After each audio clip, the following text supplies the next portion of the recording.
Exacto. Sí, ahora, ¿cómo hacer eso? ¿Cómo cuantificarlo? ¿Cómo llevarlo a la práctica? Y ahí es donde con Emilio y con Francisco van a tener mucho que conversar.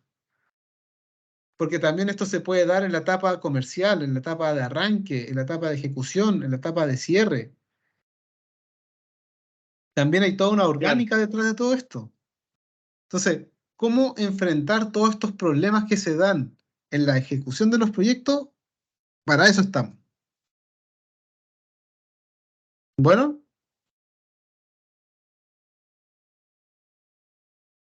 ya, bueno, miren, en resumidas cuentas, estando en la semana 20, nos encontramos con esta nueva situación. Acá aparecen las mismas actividades, de la actividad A a la J. Si se fijan, eh, muchas de estas actividades ya han finalizado. No hay tiempo proyectado, sino que ya fueron el tiempo real. Hay otras actividades, como la definición de escenario, que ya han ocupado 5,7 semanas, pero aún faltan 0,2 semanas para que termine su ejecución. Y hay otras actividades, como por ejemplo el análisis de resultados por escenario, que no se han ejecutado nada y falta todavía por 6,2 en proyección. Igual que la entrega de los resultados finales, 2,2 semanas. Y a su vez aparece cuál es el costo real ejecutado a la fecha y el costo remanente proyectado. Y con esto podemos conocer cuál es el tiempo esperado total de cada una de las actividades y el costo total esperado también. Esto aquí nosotros estamos en la semana 20. Y la pregunta es, ¿cómo impacta esto en los resultados finales del proyecto? ¿Cómo gestionar este tipo de situación? ¿Se entiende, no?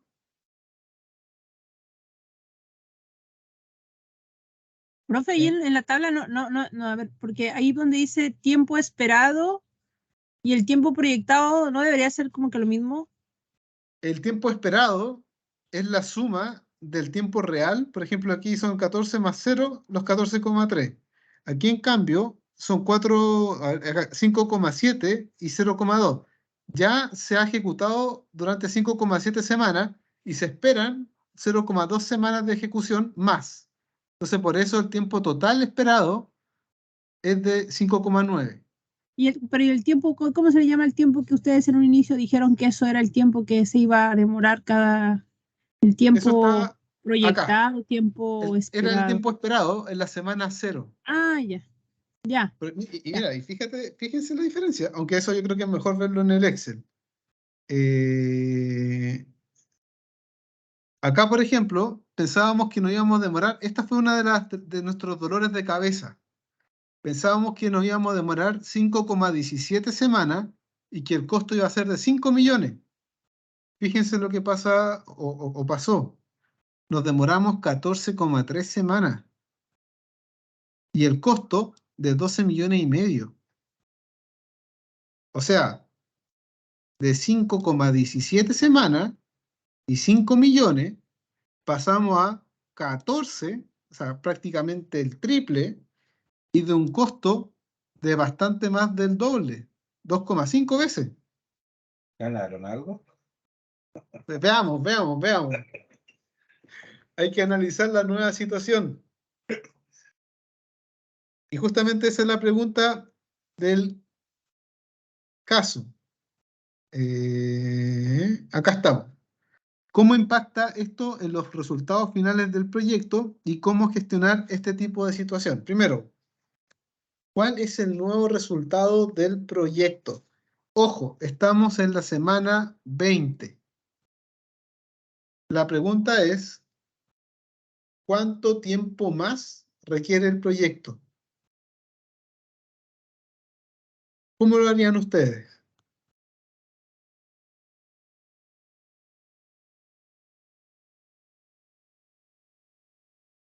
Habría que hacer una nueva red o ver la red del proyecto y definir la ruta crítica y sacar el tiempo. Exactamente. Podríamos tratar de hacerlo completo para, o mejor dicho, volver a armar toda la red con todo el tiempo desde cero, pero siendo sincero, eso no tiene, es más complicado o es más lento. Lo que yo por lo menos recomendaría sería construir lo que queda de la red. ¿A qué me refiero? ¿Cuáles son las actividades que faltan por desarrollar? Sería la actividad E, Sí. G, H y J. ¿Se fijan? Estas son las que faltan por desarrollar. Entonces, ¿cómo sé cuánto tiempo de duración va a tener el proyecto? Van a ser las 20 semanas que ya han pasado, más la duración del remanente, de lo que falta proyectado. Y eso le influye en 1, 2, 3, 4, 5. Son 5 actividades. 1, 2, 3, 4, 5. Acá está la actividad E. Ya, voy a poner la actividad E. Después está la actividad G. Si se fijan, G depende de D, que ya terminó. O sea, no influye D, pero también depende de E. Entonces G la voy a colocar acá. Y ¿se entiende o no? Sí, estás viendo lo que Sí, nos profe, queda. sí. Exacto. Exacto. Lo que nos queda, porque es cierto, G necesitaba de D y de E, pero D ya finalizó, así que no va a ser un impedimento, no tiene por qué ser parte de nuestra red. Ya está lista esa actividad, se quedó eliminada del remanente del proyecto. Después viene GH, depende de F, y F terminó. Por ende, H podría estar acá sola, porque H depende de F, y F ya finalizó. Y en cambio depende de G. Entonces puedo colocar aquí I. Y esto iría de esa forma. Y por último, J depende de H. Esto lo voy a eliminar. J depende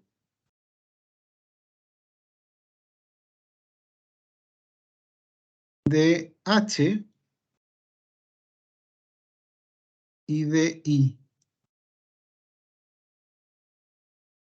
¿Están de acuerdo o no?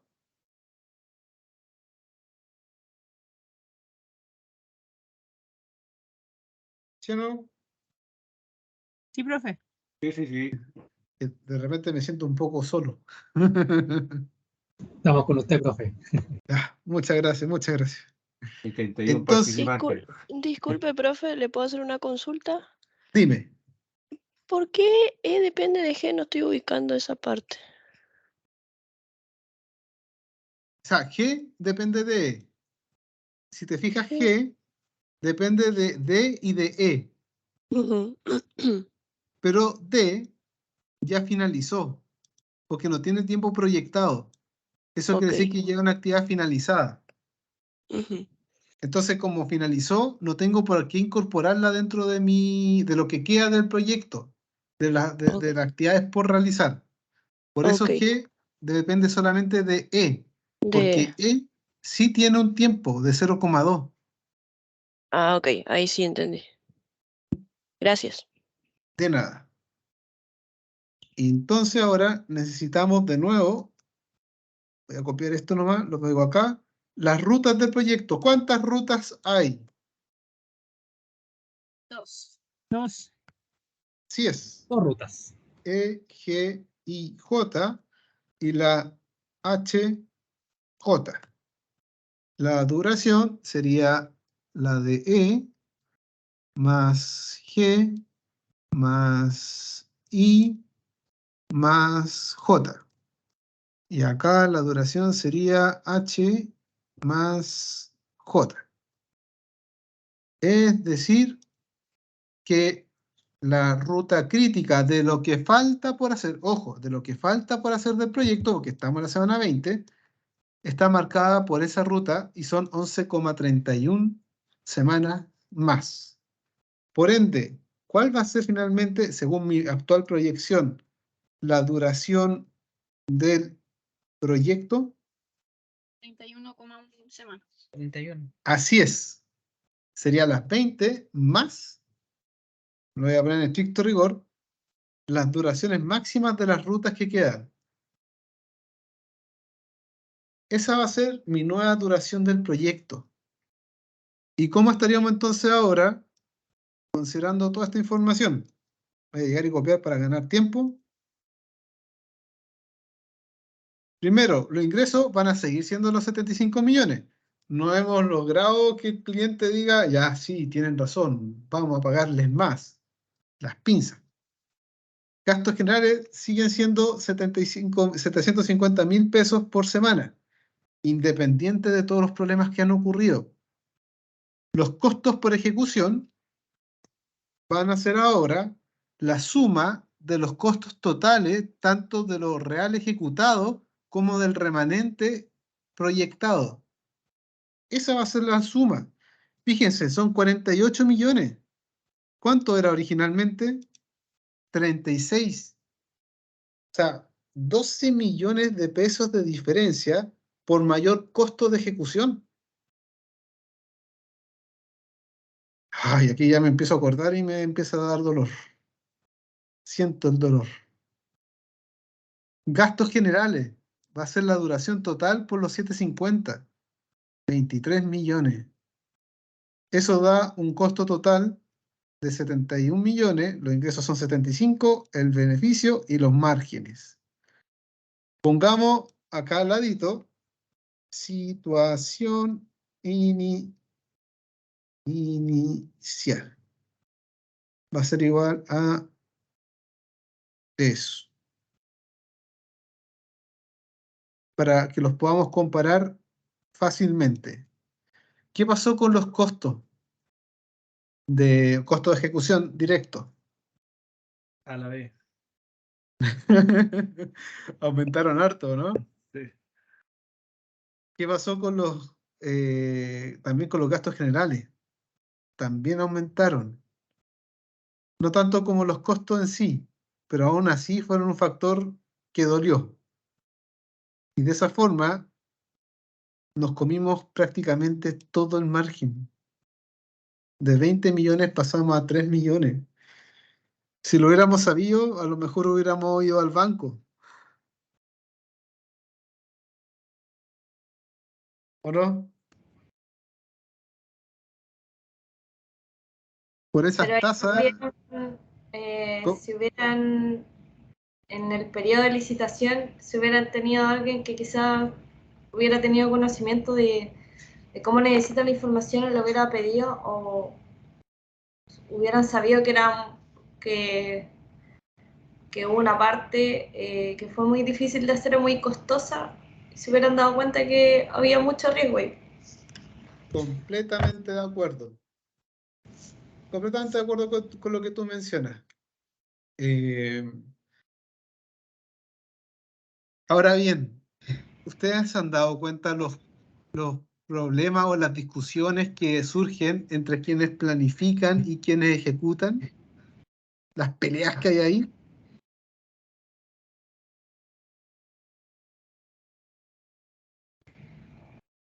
Aquí voy. Voy a ir a un caso un poco extremo, pero yo siempre me acuerdo lo que pasó con el Transantiago. Me acuerdo que fue por ahí por el 2006 cuando comenzó el Transantiago. Y quedó la escoba en la ciudad, pero sí, terrible, terrible, terrible. ¿Y qué fue lo que dijeron las distintas partes? Yo me acuerdo en un momento, el expresidente Ricardo Lagos dijo, no, que el Transantiago había sido un muy buen proyecto en su diseño, pero había sido muy mal ejecutado. A mi juicio, eso resume muy bien las peleas que surgen entre distintas áreas, entre quienes diseñan y planifican los proyectos con quienes después lo ejecutan. cuando empiezan los problemas, se echan las pelotas se echan la culpa uno a otro. Los que planifican dicen que no, es que nosotros planificamos bien, pero ustedes ejecutaron mal. Y los que ejecutan dicen, no, es que ustedes cómo se les ocurrieron decir estos plazos, es imposible, no nos dieron todos los recursos necesarios, faltó esto otro, la culpa es de ustedes. Casi siempre pasa eso. ¿Están de acuerdo, no? Completamente de acuerdo. Sí, es una mezcla de las dos partes. Uno, por tratar de ganarse la propuesta, tiende a bajar los costos, y el otro, para que no complicarse tanto, le pasa la cosa lo más sencillo posible. Sí. Y hay varios factores, profe, que suman. A ver, mi experiencia también en otra empresa donde se veían las ampliaciones de planta, por ejemplo. Se le entregaba a la empresa que licitaba una base de datos, muchas veces desactualizada, con información que no era real.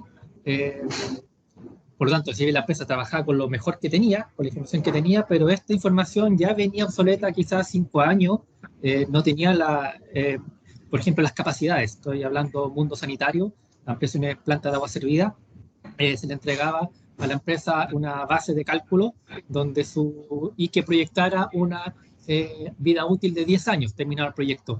Pero ya con el nuevo proyecto de ampliación de planta, la capacidad estaba ya a cuello de botella. Entonces, o el margen era nulo. Otro ejemplo de que como había poca comunicación entre la parte que planificaba o diseñaba, que muchas veces pasa con las empresas como Arauco, Envío u otras que tienen o el centralizado en Concepción, quizás muchas veces la unidad central, y en terreno distribuido de varias regiones, las líneas operativas, la información en planos distinta a la en terreno. Entonces llegaban con una unidad redonda y en terrenos cuadrados. Entonces ya ahí empiezan los ajustes de el pozo tenía que ir a tal altura, no la tiene, el proyecto está adjudicado, está licitado, entonces empiezan estos ajustes del proyecto, cambiar las bombas, cambiar cositas, sube el costo, hay que quitar una cosa para agregar esta nueva modificación. El proyecto, que es un árbol de Pascua con 20 luces, va a quedar con 5 porque tuvimos que quitarle cosas para mejorar lo que se contemplaba, y así se van teniendo que hacer modificaciones o jugando en la marcha con muchas cosas, y pasa que el resultado final a veces dista bastante de lo que se planificó o lo que te digo que se quería alcanzar. Y nace por una descoordinación original entre la realidad o la operación y lo que tienen en planificación, que muchas veces no conversan, no se sientan a conversar. Tengo este plano, lo llevo al terreno, lo valido y de ahí lo pasa a la consultora. Y entre más grande y robusta sea la organización, cuesta más mover esa maquinaria. Te encuentro toda la razón. Eso ocurre mucho cuando no se incorpora en la planificación y el diseño a la parte más ejecutora, a los que conocen del tema. Ahí es imposible que no hayan problemas. Es imposible. Entonces, en todos los proyectos, en la parte de la evaluación, tienen que hacer participar a los que más saben. Y de hecho, yo siempre me hago esa pregunta: ¿por qué la empresa no propicia eso? Es como que proyectos lo tienen efectivamente ahí en el corporativo, en distintas partes, y ya ustedes evalúen, pero están muchas veces lejanos al terreno y terminan considerando cosas que no tienen ningún sentido. Eso lamentablemente pasa mucho y en empresas muy grandes, de muy renombre, pero pasa. Yo lo que sí he visto que en el último tiempo ha disminuido. Ya, por ejemplo, en Codelco, he visto cómo tienen todo un sistema en base al cual hacen participar mucho a los operadores, a los mantenedores, en la evaluación de proyectos para que ellos entreguen los conocimientos que tienen. Y he visto algunos resultados en algunos proyectos y han mejorado la calidad de sus evaluaciones. Eso les puedo comentar. ¿Qué les pareció el ejercicio? Doloroso. Bueno. ¿Cómo? No, yo digo doloroso bueno, porque yo creo que, bueno, nosotros como usuarios, como dijeron recién los chiquillos, nosotros somos usuarios de los proyectos.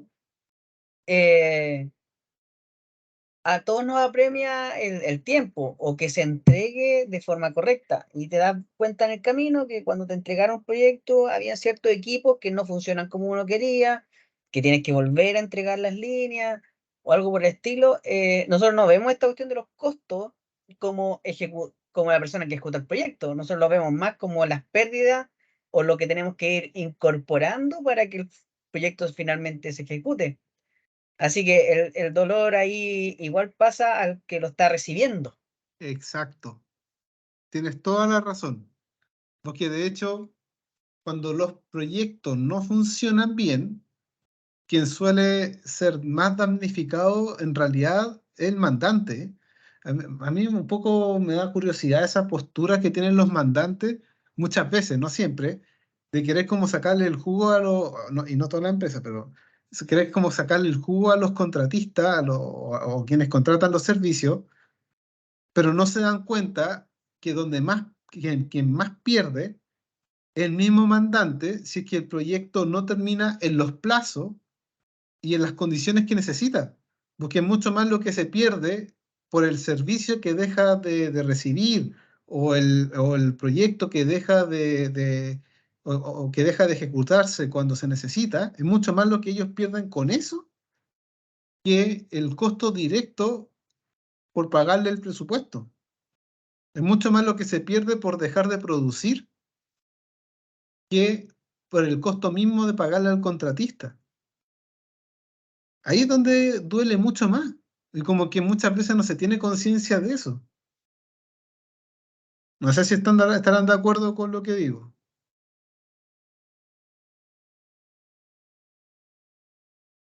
O sea, yo creo que para una empresa grande se nota cuando el beneficio del proyecto es alto. Pero yo, desde mi punto de vista, creo que también los beneficios o la rentabilidad que se quiere sacar en Chile cuando se hacen las cosas es muy alto.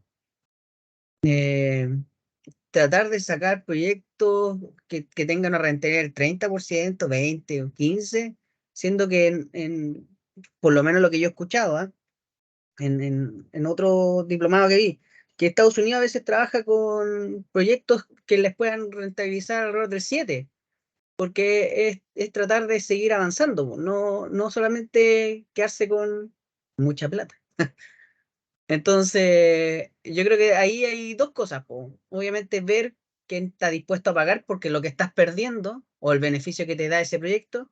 Y por otro lado, es ver que realmente tiene empresas como que abusan de eso también, porque de repente hay empresas que, por ejemplo, se ganan todo o ya son las únicas especialistas en el tema, po. Y cuando entra otra, pucha, obviamente no tiene la experiencia y nos empieza a ir mal, pero ya te aseguraste con un compadre que te está pegando mensopalo cada vez que le pedí algo, po. Sí, sí. Bueno, también es cierto lo que tú mencionas. Muchas veces hay proyectos que no se le exige mucha rentabilidad, pero que estratégicamente son necesarios para las empresas. Entonces, no sé, por ejemplo, me estaba acordando del caso de una quesería que te estaba evaluando una torre de secado para hacer leche en polvo. Y estratégicamente era necesaria tener la torre de secado porque tenían que secar, aparte de poder secar leche, también secar el suelo líquido. Entonces, estratégicamente, aun cuando no era mucha la rentabilidad de la torre, pero necesitaban eso por un manejo medioambiental del suelo líquido, que es muy contaminante. Entonces, es cierto, hay muchos otros factores que hacen que uno exija menos rentabilidad a los proyectos, y eso está bien. Y bueno, y lo otro es que, igual quiero insistir en esto, a mi juicio, creo que es necesario un cambio en la mirada de cómo ver la relación entre empresa y mandante. A veces la relación no es buena, puede llegar a ser muy conflictiva y, bueno, de hecho muchas veces hemos visto temas poco éticos incluso, eh, temas de abuso incluso. Es complicado, pero tratar de tener una visión más amplia en donde se busque lo mejor o el mayor beneficio para el proyecto y donde todos se vean beneficiados, esa debería ser un poco la postura, que a veces, siendo sincero, no se logra del todo. Mira, Pero a mí eso lo dejo más como... me gustó una frase que dijiste tú recién con respecto al tema de cuando está el mandante y el versus proyecto. De repente hay mandantes que quieren sacar el jugo. Esa Ujú. sensación de que te estoy pagando y quiero que hagáis todo. Y yo creo que eso también está mal por el otro lado. Porque tú realmente estés pagando por un servicio y el querer, sorry el francés que voy a decir, pero querer cagarnos entre yo tratar de pedirte más y tú querer hacerme menos a veces como mandante y usuario, es lo que lleva finalmente a que es lo que dijiste, o sea, que estoy ganando yo presionando a la empresa, si al final o me puede dejar la pega tirada y me atraso un montón en volver a hacer, o en su defecto, pucha, ya vamos ordenados porque y el tema medioambiental nos choca a todos, porque esto por ejemplo, necesito que este proyecto termine realmente en un mes más. Po. Sí, sí, completamente de acuerdo. A veces que, bueno, incluso también estos diplomados tratamos de transmitir esa perspectiva, de que a veces, o sea, que es necesario tener una mirada eh, más provechosa incluso. Pero bueno, me queda hacer un taller más. No sé qué tanto alcance a hacer, porque igual, como se trata también de mostrar la herramienta del Solver, me puedo demorar un poco más. Pero veamos rápidamente por lo menos lo conceptual y ahí a lo mejor converso un poco con el Emilio para ver si le puedo quitar unos minutos en la mañana o, en su defecto, les podría dejar a lo mejor una cápsula. Ahí voy a ver. Eh, bueno, aquí habían algunas preguntas. ¿Cómo impacta esto en los resultados finales del proyecto? Y fueron devastadores. No es que fuéramos a pérdida, pero, pucha, de tener resultados como estos, 27% sobre los ingresos y 37% sobre los costos, pasamos a tener alrededor del 5%. Dolió y dolió harto. El proyecto se alargó a... ¿cuántos meses? En realidad se alargó a 9 meses, así que aquí no estoy representando bien. Aquí dice 8 meses, pero en realidad llegó a ser hasta 9 meses y medio, sí fue terrible. Pero esto Profe, fue lo que una nos pasó. pregunta. ¿Sí? Cuando calcula la duración, ¿eso era solo del tiempo proyectado como lo que faltaba? ¿O Todo. debería haber Lo que que pasa es que que sumó parece los tiempos proyectados? sí, o sea, estamos en la semana 20 y sumé lo que falta del Por proyecto. eso, lo que falta, ya. Y lo que falta del proyecto son 11,1 semanas, que es el máximo valor de estos dos. Perfecto. Porque esta es la nueva ruta crítica.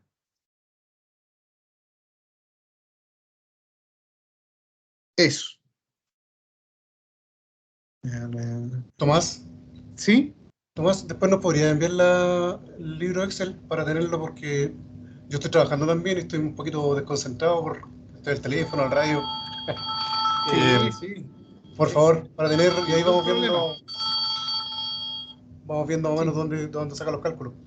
Sí, no se preocupen. Sí, miren, mañana, después de la segunda sesión, vamos a enviar esta planilla Excel, el paper con PERT CPM, las cápsulas o las grabaciones de hoy día y mañana, y también vamos a enviar las cápsulas de Project. Esas 4 cosas son las que mañana vamos a enviar en la tarde. Así que van a tener todo esto disponible. Ah, y más las herramientas que vamos a revisar con Emilio y con Francisco. Bueno, Excelente. Gracias, Tomás. ningún problema. Ya, a ver, bueno, aquí hay algunas preguntas. ¿Cómo impacta esto en los resultados finales del proyecto? Devastadores. ¿Lo planteado ocurre en la realidad? La verdad es que sí. Por lo menos lo hemos visto muchísimas veces que pasan. Casi siempre cuando pregunto lo que les decía al inicio, el porcentaje de proyectos que logran la promesa de valor en términos de calidad, plazo y presupuesto, casi siempre la respuesta es que tienden a cero. Y es terrible, imagínense, los proyectos son fundamentales para las empresas y en general no cumplen con su promesa de valor. Es realmente terrible. ¿Quiénes se ven afectados? ¿De qué forma? ¿Cómo gestionar este tipo de situación? ¿Cómo dirimir responsabilidades? Todo esto es lo que vamos a conversar en el módulo 4. Y en el módulo 5 vamos a profundizar en las herramientas que se pueden utilizar y que les vamos a proponer y en algunos casos puntuales. De eso se tratan los módulos 4 y 5. Bueno.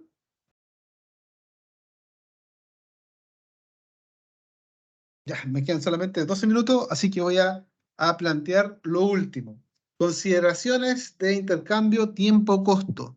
Esto tiene que ver con lo que les mencioné en un momento de conveniencia de acelerar actividades para disminuir la duración de los proyectos. Entonces aquí, ¿qué es lo que básicamente vamos a ver? Aquí hay un proyecto que, si se fijan, tiene actividades de la A a la I y tiene también la relación entre las actividades. Aquí, lo mismo que lo anterior, podemos construir la red del proyecto. Y la red del proyecto es esta. Y en base a esta red del proyecto se identifican 1, 2, 3, 4, 5 rutas y con sus respectivas duraciones. Y sabemos que la ruta crítica sería esta, con una duración de 54 semanas. Lo mismo que ya conocemos. ¿Cuál es la diferencia? La diferencia está en que aparecen dos tipos de tiempo y dos costos. Aquí aparece el tiempo normal de la actividad y el tiempo acelerado. Y también aparece el costo normal y el costo acelerado. ¿Qué quiere decir eso? Que si yo la actividad A la realizo en el tiempo normal, por ejemplo, asignando un recurso, me voy a demorar 7 semanas y voy a tener un costo de 1000. Pero esta misma actividad A, yo la puedo acelerar, puedo incorporar más recursos y puedo llegar a hacerla en 5 semanas. Pero si la hago en 5 semanas, en vez de pagar 1000, tengo que pagar 1600. ¿Se entiende, no? Sí, profe. Sí. Entonces, si pago más, asignando más recursos, voy a disminuir las duraciones de algunas de las actividades. Aquí, por ejemplo, ¿cuánto es lo que tengo que pagar por cada semana que acelero? 300. Exacto, 300. Porque aquí, acelerando 2 semanas, tengo que pagar 600 más. Entonces, 600 dividido 2, 300 por semana. Aquí estamos asumiendo que es proporcional. La actividad B, si la hago en tiempo normal, son 13 semanas y pago 1200. Pero si la acelero al máximo, la puedo hacer en 9 semanas y pago 2000. Y así sucesivamente. Ahora bien, también me dice que este proyecto tiene un costo adicional de 300 unidades monetarias por cada semana de ejecución. Es como si fuesen los gastos generales. Es como si los gastos generales fueran de 300 por cada semana de ejecución. Por lo que acortar la duración del proyecto significa un ahorro por esa cantidad. La pregunta ahora es, ¿cómo decido yo qué actividad acelerar y en qué cantidad de tiempo? Bueno,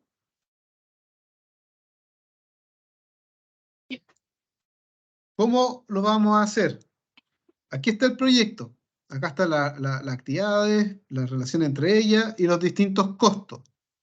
Lo que voy a hacer es, primero que nada, voy a voy a necesitar una... Voy a necesitar todo eso. Voy a modelar... tengo esta que está de más.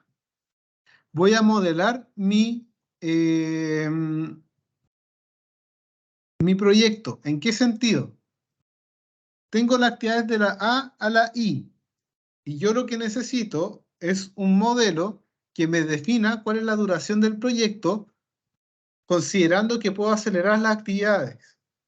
Entonces, yo voy a necesitar conocer mi earliest start, es decir, el inicio más temprano posible para la actividad. También voy a necesitar conocer mi earliest finish, es decir, la finalización más temprana posible para la actividad. Necesitaré conocer la duración de la actividad, la aceleración y la aceleración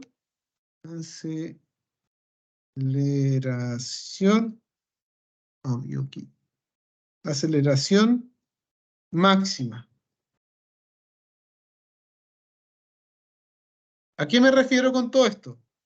La duración de las actividades van a ser las mismas que los tiempos normales en un inicio. Por ejemplo, aquí se demora 7, aquí se demora 13, 6, etc.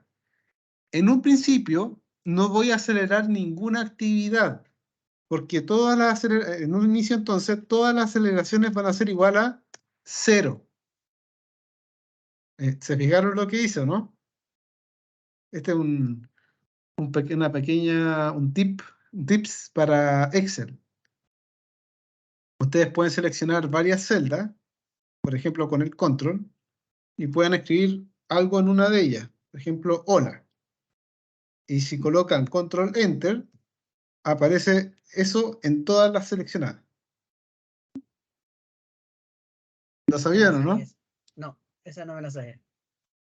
Sí, Excel la verdad es que tiene tantas cosas que aprender, pero bueno. Entonces, si se fijan, y recordando, tenemos las duraciones, y tenemos las duraciones que son las duraciones normales en un inicio. Y tenemos aceleración. Fíjense que las aceleraciones son valores. ¿Por qué son valores? Porque cuando nosotros usemos el solver es una herramienta para hacer optimización.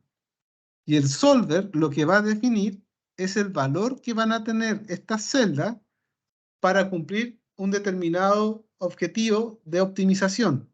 En este caso, por ejemplo, que queremos maximizar nuestros beneficios. Entonces la pregunta es, ¿cuántas semanas aceleramos A? ¿Cuántas semanas aceleramos B? ¿Cuántas semanas aceleramos C? Etcétera.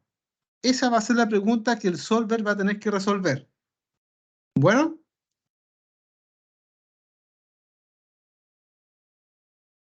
¿Me van siguiendo, no? Sí. Ya. Entonces, el comienzo más temprano posible para la actividad A. ¿Cuándo es? Bueno, voy a traer el monito de acá. La red del proyecto.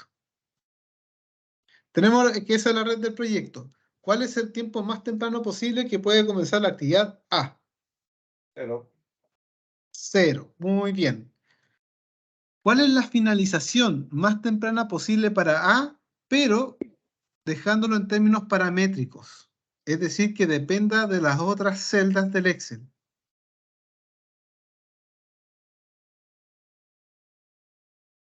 Va a ser igual a su inicio más su duración menos la cantidad de semanas que aceleremos. De nuevo, va a ser igual a ¿qué? A su inicio, cuando comienza la actividad, más la duración que tenga la actividad, menos la cantidad de semanas que decidamos acelerarla. Enter.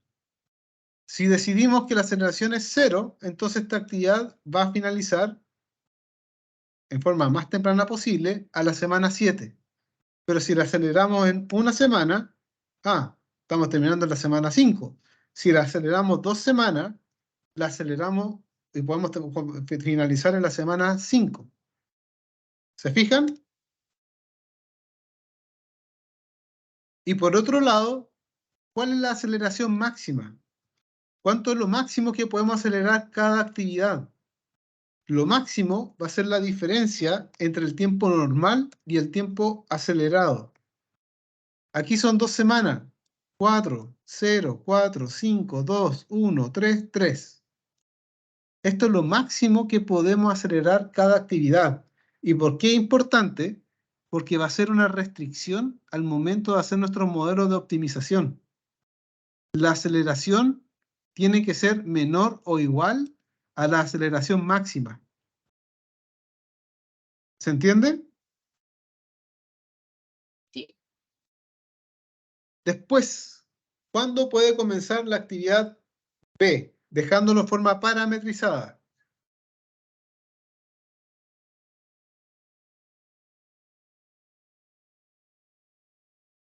Cuando termine A. Exacto. Cuando termina A. Y de nuevo, ¿cuándo finalizaría? B. Cuando comienza B más su duración menos su aceleración. ¿Cuándo comienza C? Cuando termina A. ¿Se fijan que C depende de A? Sí. ¿Cuándo termina C? Cuando comienza más su duración menos su aceleración. ¿Qué pasa con D? Depende de B y C. Exacto. Depende de A. D depende de B y de C directamente. Entonces, ¿cuándo puede? Ahí, ¿o no? Exacto. Aquí tenemos que usar la fórmula del máximo valor entre B y C. ¿Por qué hay que ocupar el máximo? Porque uno puede decir, es B. Pero ojo, ¿qué pasa si yo empiezo a acelerar mucho B y B termina finalizando, no sé, la semana 10? Entonces ya D no puede comenzar en la semana 10. Tiene que ser la 13 porque ahora va a ser C la que defina cuándo comienza D. ¿Se entiende? Sí. Y cuando finaliza, sería su inicio más su duración menos su aceleración. Después E depende de C. Bueno, acá las fórmulas son siempre iguales. F, ¿cuándo finaliza? ¿Cuándo empieza F? Cuando termina C. ¿Cuándo comienza G? Cuando termina E. ¿Cuándo termina H? ¿O empieza H? Cuando termina, La máxima. claro, entre E y F, esas dos de ahí. Y por último, I depende de 3. Depende de D, De G y de H. G y H. Así es. Por ende, ¿cuál es la duración del proyecto?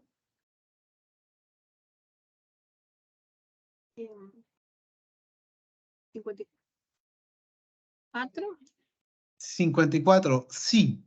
¿Cómo lo podemos dejar parametrizado? Un proyecto termina cuando todas sus actividades han finalizado. Entonces, porque no recomiendo dejarlo amarrado, por así decirlo, a una actividad. Ahora, aquí es cierto, todas las rutas terminan en la actividad I. Así que es verdad que este proyecto en particular va a terminar cuando termine la actividad I. Pero hay muchos proyectos que pueden terminar con muchas actividades distintas. Entonces, ¿cuándo termina un proyecto? Cuando todas sus actividades han finalizado. Bueno, Yes. Ok.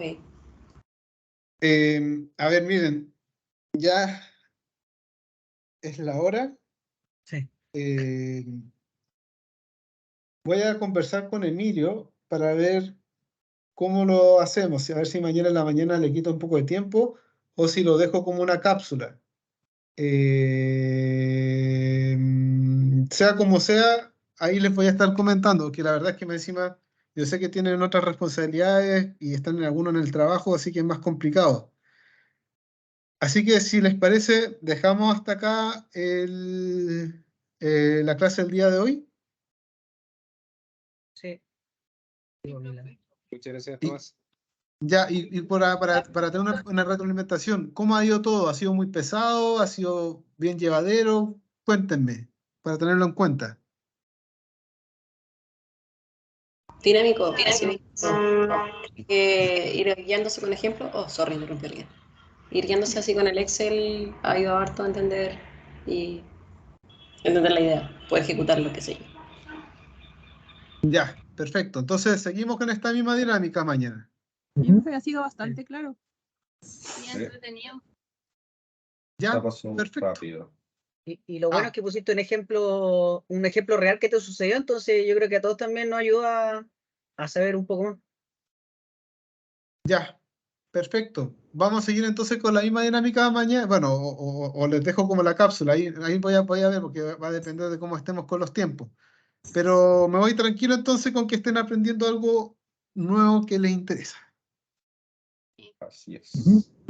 Ya, pues dejemos entonces hasta aquí la sesión del día de hoy.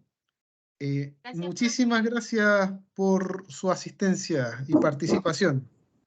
Somos más Se los calladitos, agradezco mucho. Gracias, Tomás. Gracias, hasta luego. Chao, Cuídense Muchas mucho. Gracias, parece. chau, Hasta chau. luego. Chao, Gracias. profesor. Gracias. Chao, Chao, hasta chao. luego. Chao, chao, gracias. Chao. Muchas gracias. Nos vemos.